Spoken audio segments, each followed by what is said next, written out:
اعوذ باللہ من الشیطان الرجیم بسم اللہ الرحمن الرحیم۔ آج میں آپ سامعین کے سامنے انتہائی ایمان افروز واقعہ نقل کرنا چاہتا ہوں، جو واقعہ زمانہ طالب علمی میں ہمارے ایران کے شہر قوم کے آیت اللہ تحریری نے ہماری کلاس میں ہمیں سنایا تھا۔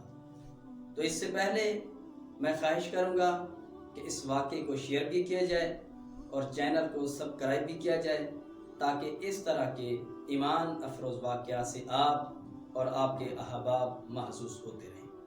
تو اب چلتے ہیں اصل واقعے کی طرف۔ واقعہ کچھ اس طرح ہے کہ یزد شہر کے کچھ مومنین نے پروگرام بنایا کہ ایام محرم قریب ہیں اور ذکر امام حسین کے لیے ہمارے پاس اتنے اخراجات نہیں کہ ہم 10 دن ذکر امام حسین کا انتظام کر سکیں۔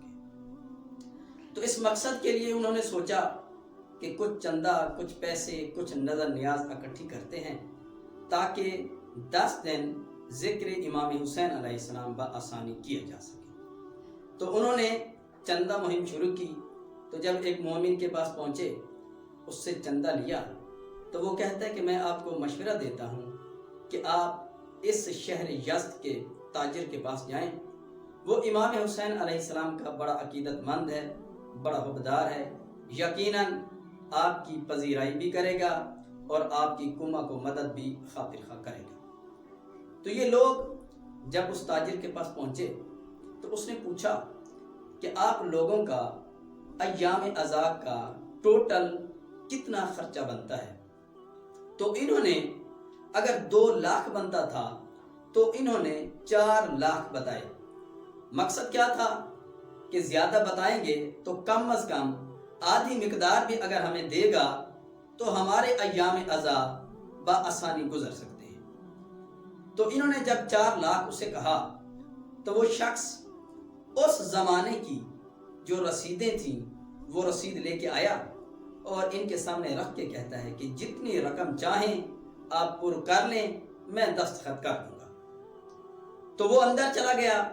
انہوں نے سوچا کہ جب رسید ہمارے سامنے ہے تو 4 لاکھ کے بجائے کیوں نہ 10 لاکھ تومان لکھا جائے تاکہ کچھ سال ذکر امام حسین ہم بآسانی کرا سکیں۔ تو جب وہ باہر آیا تو انہوں نے کانپتے ہاتھوں سے وہ رسید دی۔ دل میں یہ خیال تھا کہ اگر اس نے غصہ کیا، ہم پہ غضبناک ہوا کہ 4 لاکھ کی بجائے 10 لاکھ لکھی، تو پھر سارا معاملہ ختم ہو جائے گا۔ اسی پریشانی کے عالم میں تھے۔ وہ تاجر باہر آیا، ان سے رسید لی اور اس تاجر نے رخ دائیں طرف کیا اور وہ رسید بائیں طرف رکھ کے اس نے جب سائن کیے تو یہ بہت حیران ہوئے، رسید لے کر چلے گئے۔ انہوں نے پیسے نکلوا کے خرچ کرنا شروع کیے۔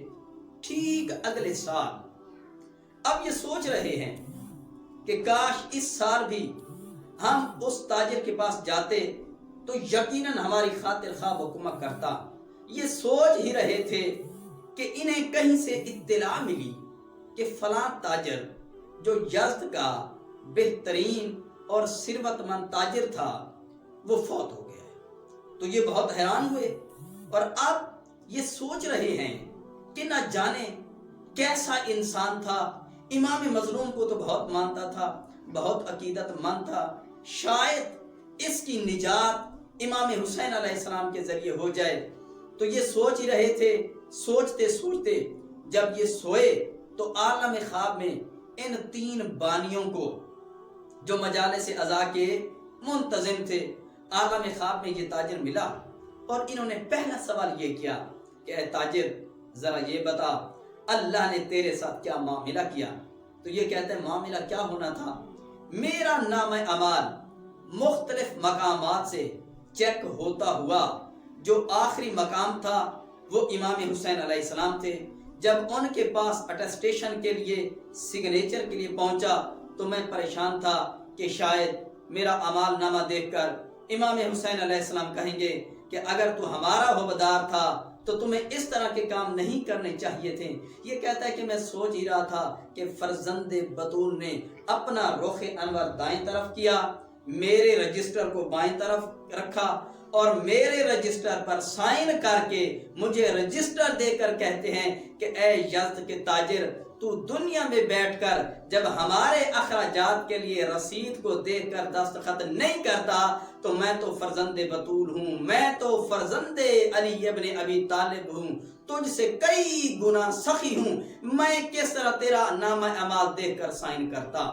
تو دعا ہے کہ اللہ رب العزت ہمیں بھی امام مظلوم علیہ السلام کا سچا اور حقیقی حبدار بنائے اور ان کی سیرت پر چلنے کی توفیق عطا فرمائے۔ وما علینا الا البلاغ